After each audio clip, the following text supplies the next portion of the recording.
Rasulullah di kitab ayat Allah itu dijelaskan suara kedua yang begitu dicintai oleh Allah adalah sautul ladzi yaqra'ul Qur'an. Suara yang begitu dicintai adalah suara orang-orang yang melafalkan Quran, mentadarus Quran, mentilawah Al-Quran. Ini mohon maaf, kita, bibir kita, lidah kita, mulut kita ini nanti diminta bertanggung jawab di hadapan Allah.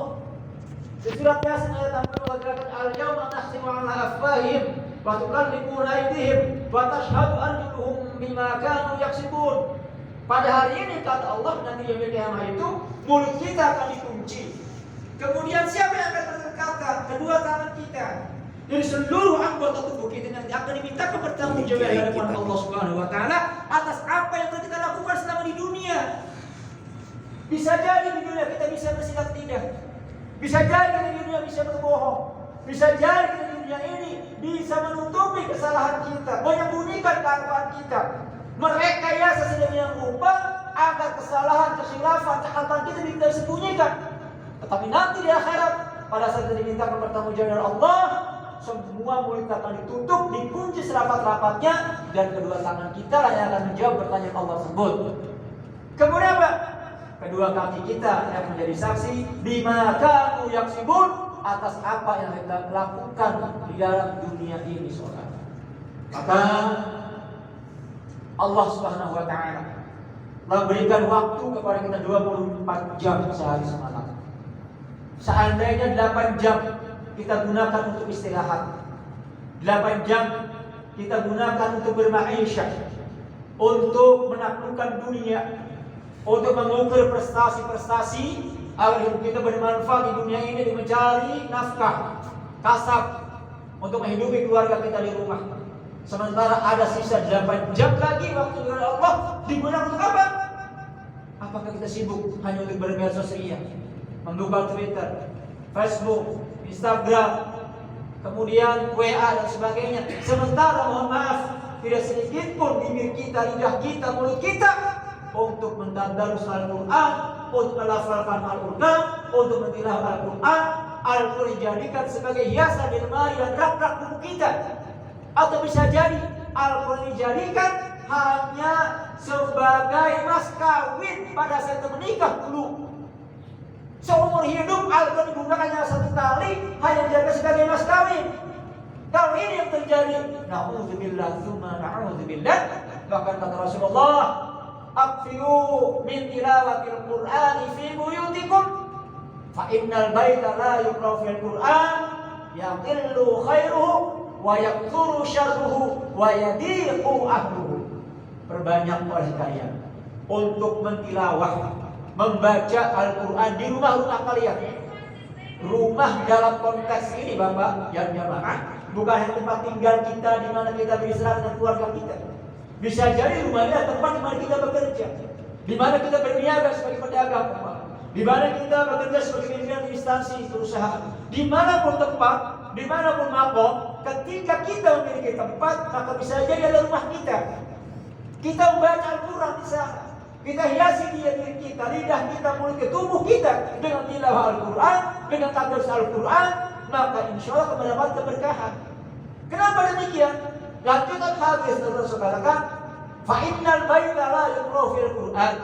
Karena semuanya rumah atau makom yang tidak pernah di dalamnya dibacakan kalam-kalam Allah, tidak pernah dibaca dalamnya ayat-ayat Allah, tidak pernah dibacakan dilantunkan kalimat-kalimat Allah, yang qillu khairuhu, akan teramat sedikit kebaikannya, wa yakthuru syarruhu, teramat banyak kejelekannya, wa yadiqu ahluhu, dan teramat sempit hidup serta kehidupan ahli rumah tersebut. Jadi kalau sekarang ini bisa jadi kita belum mendapatkan kebahagiaan, rumah tangga kita belum sesuai dengan cita-cita kita, belum sesuai dengan keinginan dan harapan kita, masih jauh panggang dari api. Ketika kita ingin mendapatkan keluarga yang sakinah mawaddah warahmah, anak-anak kita belum berlaku soleh dan solehah, pekerjaan masih mandek, bisnis tidak lancar, perniagaan belum mendapatkan keuntungan yang maksimal, Bisa jadi koreksi dalam diri kita, rumah kita, tempat tinggal kita, di mana kita berada, di dalamnya tidak pernah dibacakan ayat-ayat Allah, tidak dibacakan kalam-kalam Allah, tidak dihiasi dengan Al-Qur'anul Karim, dan tidak disinari dengan cahaya-cahaya Al-Qur'an. Jemaah yang berbahagia, lalu pertanyaan yang menarik, apakah dengan membaca Quran saja kita berpahala, sementara kita tidak tahu artinya? Ini pertanyaan menarik. Jamaah, Al-Quran itu berbeda dengan kitab suci yang lain, berbeda dengan buku-buku ilmiah yang lain, berbeda dengan literatur-literatur yang lain. Kitab-kitab suci agama yang lain bisa jadi membacanya saja tidak mendapat pahala, tetapi Al-Quran sebagai wahyu Allah, sebagai kalam Allah, sebagai kitab suci terakhir turun oleh Allah kepada baginda Rasulullah Muhammad SAW, jangankan menghayatinya, jangankan mengkajinya, jangankan mengamalkannya, dengan membacanya saja, dengan mengajarkannya saja, dengan kita belajar Al-Quran saja, ini memiliki pahala yang luar biasa, Pak Haji. Baru belajar saja. Nih, jamaah yang berbahagia, ada guru kita, Al-Ustaz Badru, di penjaringan beliau ini buka bersama dengan Al-Quran. Beliau guru besar, subhanallah. Santrinya luar biasa banyak. Amin. Wasilah saya di sini bertemu karena wasilah bertemu dengan beliau dan Pak Haji Syah, sehingga bisa berada di tengah-tengah jemaah yang berbahagia ini. Subhanallah. Berapa kalimat yang beliau keluarkan, yang beliau ajarkan, sehingga saya katakan jangankan kita mengamalkan isi kandungannya, membacanya saja, mengajarkannya saja, memiliki nilai pahala yang luar biasa. Khairukum, kata Rasulullah, man ta'allama al-Qur'an wa 'allama. Sebaik-baik kalian, sebaik-baik manusia, sebaik-baik dari diri kita ini adalah orang yang mau belajar Al-Quran. Kalau belajar berarti kan dari membaca, belajar Iqra, belajar dari metode Baghdadiyah, atau belajar dalam konteks kekinian itu adalah belajar Al-Quran dari mulai dasar. Ini baru belajarnya saja. Orang yang belajar itu elementary, biasanya dari awal, tidak ujung-ujung begitu belajar langsung dia menghayati, mengkaji isi kandungannya. Dia belajar membacanya dulu, baru setelah itu mengkaji, menghayati kandungannya dan mengamalkan isi kandungan tersebut. Awalnya belajar membaca dulu. Kalau belajar membaca Al-Quran saja sudah termasuk ulama hafal yang terbaik menurut pandangan Rasulullah, bagaimana dengan yang mengkajinya? Bagaimana dengan menghayatinya? Bagaimana dengan mengamalkannya? Sudah pasti memiliki nilai yang sungguh luar biasa di hadapan Allah Jalla Jalaluhu. Tidak hanya orang-orang yang belajar, justru yang mendapatkan nilai kebaikan juga wa'allamahu, orang-orang yang mengajarkannya. Satu huruf kita belajar Al-Quran, satu huruf kita mengajar Al-Quran, satu kata kita belajar Al-Quran, satu kata kita mengajar Al-Quran, satu kalimat kita belajar Al-Quran, satu kalimat kita mengajar Al-Quran, diberi gelar Rasulullah, khairukum, sebaik-baiknya kalian semua. Subhanallah. Maka jangan bosan, jangan putus asa kalau diantara kita ini belum mahir membaca Al-Quran. Tidak ada kata terlambat untuk belajar Al-Quran, tidak ada kata tinggal untuk belajar Al-Quran, karena sesungguhnya long life education. Sepanjang kita hidup, sepanjang kita masih diberikan nyawa oleh Allah, sepanjang nafas masih mengalir, jantung masih berdetak, darah masih mengalir di tubuh kita, sepanjang itu juga kewajiban belajar itu tidak ada batas menurut pandangan Islam. Hadirin jamaah yang berbahagia, jadi konsep yang digambar Rasulullah adalah ketika rumah atau tempat tinggal kita tidak diberi bacaan Al-Quran di dalamnya, tidak dihiasi oleh Al-Quran di dalamnya, maka itu konsekuensinya. Pertama, banyaknya kejelekan, sedikit kebaikan, dan terakhir sempitnya hidup dan kehidupan kita. Kemudian yang ketiga, suara yang begitu dicintai, disukai Allah adalah sautul mustaghfirina bil ashar, suara orang-orang yang meminta ampun, membaca istighfar di tengah malam buta. Ketika saudara sedang terlelap tidur, nyenyak di buai mimpi, berselimutkan tebal, kita bangun, mengambil air wudhu, bersuci, bermunajat kepada Allah, membaca istighfar, merintih-rintih di tengah malam, dan kita menyadari bahwa sungguh kita ini banyak dosa dan khilafan di hadapan Allah Subhanahu wa taala. Tak ada satupun selain para nabi dan rasul yang hidupnya tidak terlepas dari dosa dan salah. Kita manusia biasa. Betapa banyak kesalahan kita kepada Allah, betapa durhaka kita kepada Allah, betapa banyak maksiat kepada Allah, betapa jauh dari ajaran agama.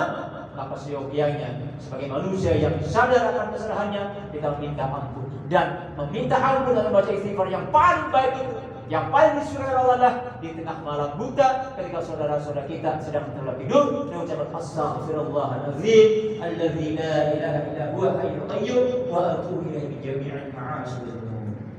Hadirin jamaah salat zuhur yang sama-sama dirahmati Allah Subhanahu wa taala.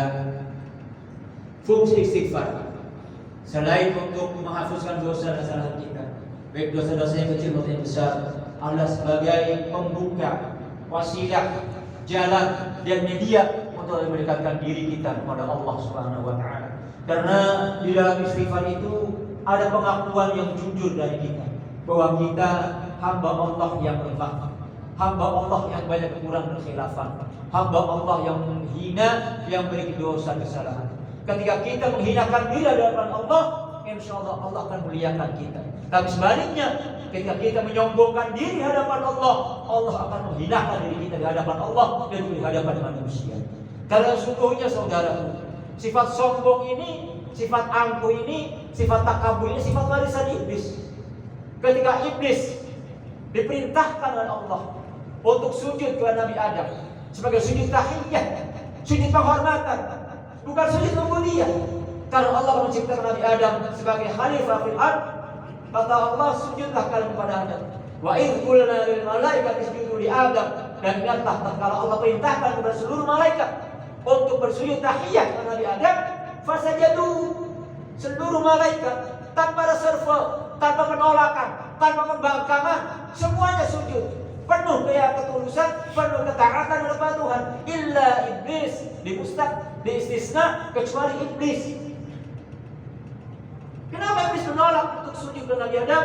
Khalaqtani min nar wa khalaqtahu min tin. Ini argumennya. Engkau ciptakan aku dari api, kata iblis, dan engkau ciptakan Adam dari tanah. Maka zat dan unsur api ini lebih mulia daripada unsur tanah. Karena kesombongan ini, keangkuhan ini, mutakabbir ini, Allah mencap iblis generasinya. Aba wastakbaru wa kana minal kafirin. Iblis ini termasuk orang-orang hamba Allah yang kafir, yang ingkar, yang tertutup, sehingga nanti yang mendapatkan balasan siksa oleh Allah di yaumil kiamat. Maka ketika seorang hamba Allah yang lemah, yang hanya terdiri tulang, daging, darah, dan unsur-unsur lain yang begitu lemah, sudah menyombongkan diri di hadapan Allah, tidak mengakui kekurangan kita dan kelemahan kita, berarti sudah ada sifat-sifat iblis yang diwarisi oleh kita, sifat angkuh dan sombong tadi. Kalau ini sudah ada dalam diri kita, na'udzubillah summa na'udzubillah, kita khawatir hidup kita menjadi manusia yang contak, manusia yang angkuh, manusia yang sombong, yang tidak mau menerima kebenaran. Dan kesombongan itu menurut pandangan agama pertama adalah orang yang merendahkan orang lain, baik dengan ucapan, dengan perbuatan, dengan tingkah laku, atau dengan tatapan saja, Pak. Ini masih bisa dikatakan, tapi yang paling parah itu di sifat adalah mengingkari dan menolak syariat agama. Ini kesombongan yang hakiki sebenarnya. Kesombongan murokabnya di sini, menolak dan mengingkari kebenaran agama. Agama diajari apa? Dianggap sebagai candu. Agama dianggap sebagai penghalang untuk maju. Agama hanya sebagai rintangan untuk mendapatkan keberkahan, untuk mendapatkan kesuksesan. Sehingga dalam hidupnya pola-pola seperti ini dia menafikan yang tadi diaturkan oleh Allah dan diatur oleh baginda Rasulullah dan diatur oleh agama. Sehingga apapun yang dilakukan itu sangat jauh dan bertentangan dengan nilai-nilai agama. Maka bagi hamba yang ini termasuk orang-orang hamba Allah yang kufur dan ingkar, yang akan menjadi mewarisi sifat-sifat iblis. Na'udzubillah tsumma na'udzubillah. Hadirin jemaah yang berbahagia, mudah-mudahan bagian hikmah Ramadan yang mahdur kita jadi bermanfaat, terutama bagi diri saya pribadi dan bagi seluruh jamaah. Kesimpulannya ada 3 hal yang coba kita praktekkan di Indonesia saja. Yang tadi disampaikan Ikutin dari kitab Ayyul Maulad karangan Abu Hamid Al-Ghazali atau Imam Al-Ghazali bahwa ada 3 suara yang diciptakan Allah. Suara yang jantan yang berkokok, suara orang-orang yang melantunkan ayat Al-Quran, membaca Al-Quran, dan suara orang yang minta ampun di tengah malam buta, menyadari kekurangan kekerasannya. Mudah-mudahan kita semua diberikan keberkahan Allah. Amin. Amin ya rabbal alamin. Kita tutup dengan doa Haji, mudah-mudahan Allah memberikan kepada kita. Alhamdulillah, Rabbul niyatul salihah. Alhamdulillah, Syafi'ina wa Maulana Muhammad sallallahu alaihi wasallam.